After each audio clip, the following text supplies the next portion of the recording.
मेरी fitness journey trigger हुई थी उस दिन जिस दिन मुझे एक 21 साल के लड़के ने आंटी कह के बुलाया था।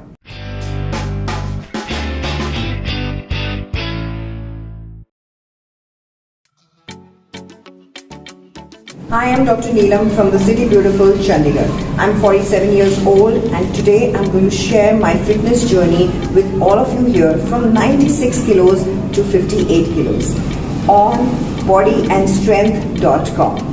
I'm going to discuss, I'm going to tell you all about the challenges that I faced, the difficulties that I faced and what made me begin this transformation journey. So let's go. So to transform myself, the first and the most important thing that I had to do was change my lifestyle. From 96 kilos to 58 kilos, it was a complete change in my lifestyle from then to now. Earlier, I had a very stagnant lifestyle. I had a sitting job, I was a dental surgeon practicing dentistry. And also, I never knew how to calculate my macros. I ate whatever came my way. I was not accountable about what I ate during the day.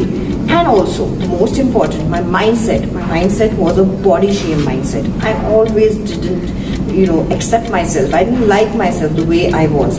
Today, I eat healthy. I know how to calculate my macros. Other than the 1 hour workout that I do, I ensure that I do around 10,000 steps every day. That is keeping myself active throughout the day. Other than that, the most importantly in the lifestyle change was my mindset change.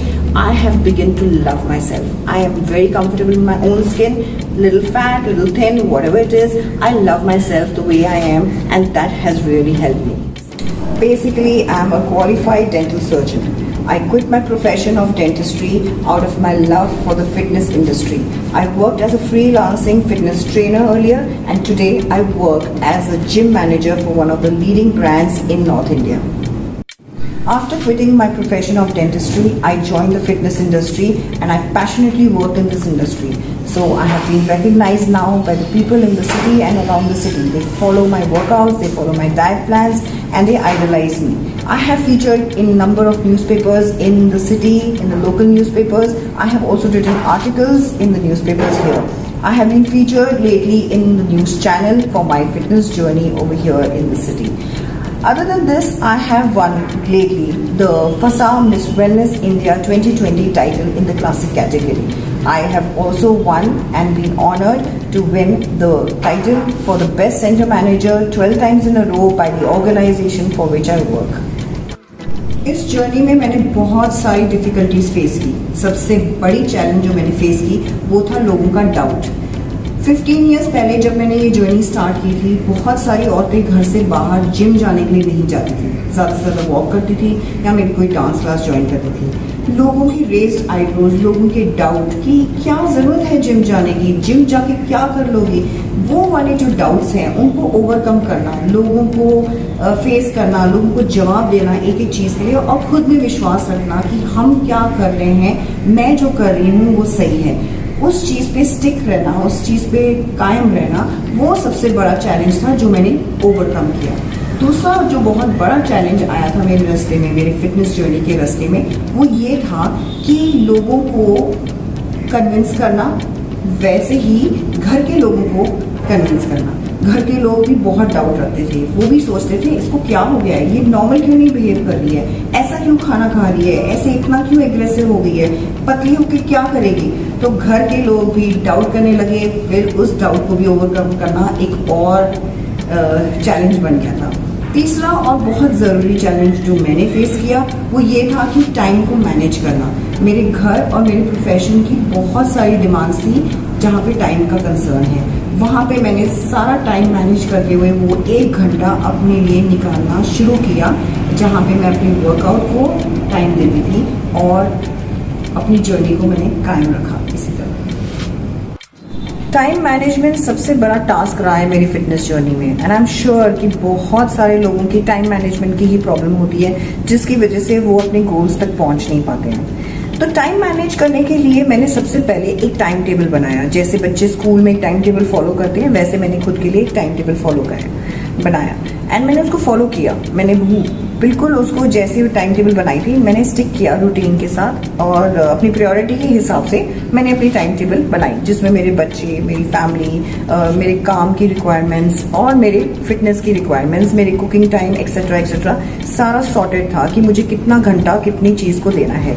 सबसे पहले time table बनाया और उसको मैंने follow किया जैसे मैंने आपको बताया।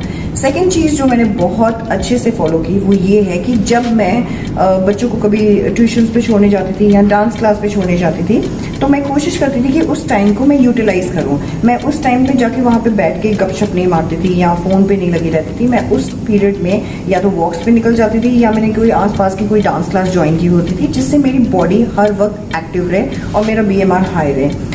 इसके अलावा जैसे मैं डेंटिस्ट्री प्रैक्टिस करी थी और डेंटिस्ट्री के बीच में जैसे मेरे 2 पेशेंट्स के बीच में भी टाइम होता था।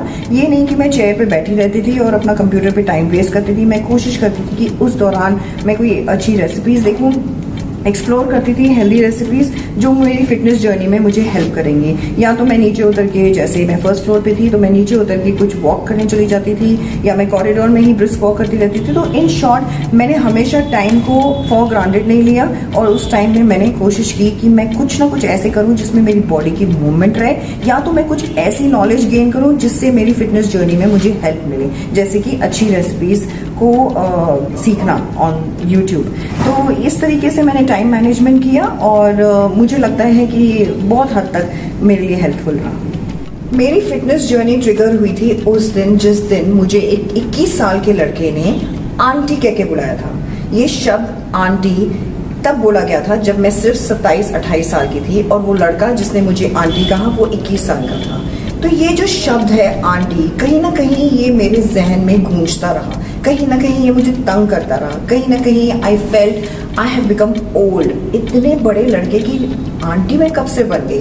तो इस शब्द ने कहीं ना कहीं मुझे ट्रिगर किया, इस शब्द ने मुझे हिला के रख दिया। वहीं से मेरी ट्रांसफॉर्मेशन कहीं ना कहीं मैं मानूंगी कि स्टार्ट हुई।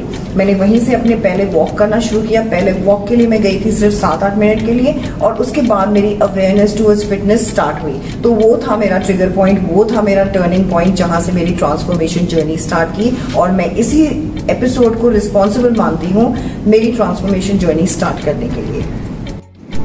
My workout schedules I plan in such a way that at least for 5 days a week I am doing strength training, resistance training, and I try to do a cardio every day at least for 30 minutes. That is never before my strength training, it's always after my strength training or at other time of the day. क्योंकि मुझे लगता है कि आपकी energy जो है strength training में कम हो जाती है अगर आप बहुत सारा कार्डियो स्ट्रेंथ ट्रेनिंग से पहले करते हैं। एंड यस, मेरे वर्कआउट शेड्यूल में I do always try to add in some stretching exercises, some योगासन्स, एंड मैं कोशिश करती हूँ कि मैं एजिलिटी और क्रॉसफिट टाइप्स एटलीस्ट हफ्ते में 1 दिन मैं किया करूँ। डाइट प्लान बनाने के टाइम मैं ये ध्यान रखती हूँ कि मेरी जो कैलोरी इनटेक है उसका बहुत बारीकी से ध्यान दिया जाए। पूरे दिन में मैं कितनी कैलोरीज खाती हूँ वो बहुत इंपॉर्टेंट है, ना कि जैसे लोग बोलते हैं कि रात को ये नहीं खाना चाहिए, दिन को ये नहीं खाना चाहिए। ऐसे में कोई सावधानी नहीं रखती हूँ। तो मैं कोशिश करती हूँ कि मैं कैलोरीज का ध्यान रखूँ कि मैं पूरे दिन में 24 आवर्स में मैं कितनी कैलोरीज खा रही हूँ। अब जो मेरी कैलोरीज होती है मैं कोशिश करती हूँ मैं अपनी BMR से कम और अपनी एक्टिविटी से थोड़ा सा कम रखूँ ताकि मैं थोड़ा सा डेफिसिट में जाऊँ, क्योंकि मैं लूज़ करना चाहती हूँ, मैं फैट लॉस प्रोग्राम पे हूँ। तो मेरी कैलोरीज में भी मैं मैक्रोज का बहुत ज़्यादा ध्यान रखती हूँ, जैसे मेरे कार्ब्स, मेरे प्रोटीन्स, मेरे फैट्स, उनको मैं किस तरीके से बांटती हूँ डिपेंड करता है मेरा उस टाइम पे फिटनेस गोल क्या है। इसमें मैं ऐड ऑन करती हूँ बहुत सारा फाइबर अपनी डाइट में। कोशिश करती हूँ कि मैं पैकेटेड फूड बिल्कुल भी ना खाऊं, और चीट मील्स होती हैं तो भी मैं बहुत केयरफुली अपनी चीट मील पे ध्यान देती हूँ कि मैं बहुत ओवरबोर्ड ना चली जाऊँ। एंड यस, वाटर के बारे में मैं बहुत केयरफुल रहती हूँ कि मैं 3 to 4 लीटर्स ऑफ वाटर रोज पीऊँ। सप्लीमेंट्स ऐड ऑन करती हूँ जिसमें मेरे कैल्शियम, वाइटामिन, मिनरल्स और ओमेगा 3 एंटीऑक्सीडेंट्स, इन सब की कमियाँ पूरी होती हैं। So this is all about my diet.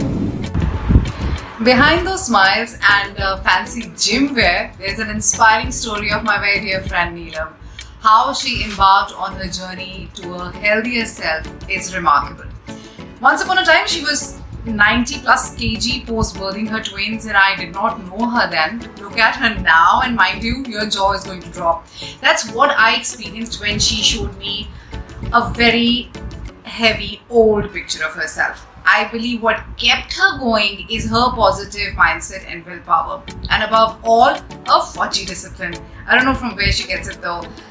Her present confidence speaks a lot about her journey, of how she slimmed down and toned up. She prioritizes her health, for which I salute her, while managing home, family, work, social circle, and her lovely pets. She showed us how to stay physically, emotionally, and mentally fit, for which I'm very proud of her. Thank you for watching my video. Thank you bodyandstrength.com for sharing my journey.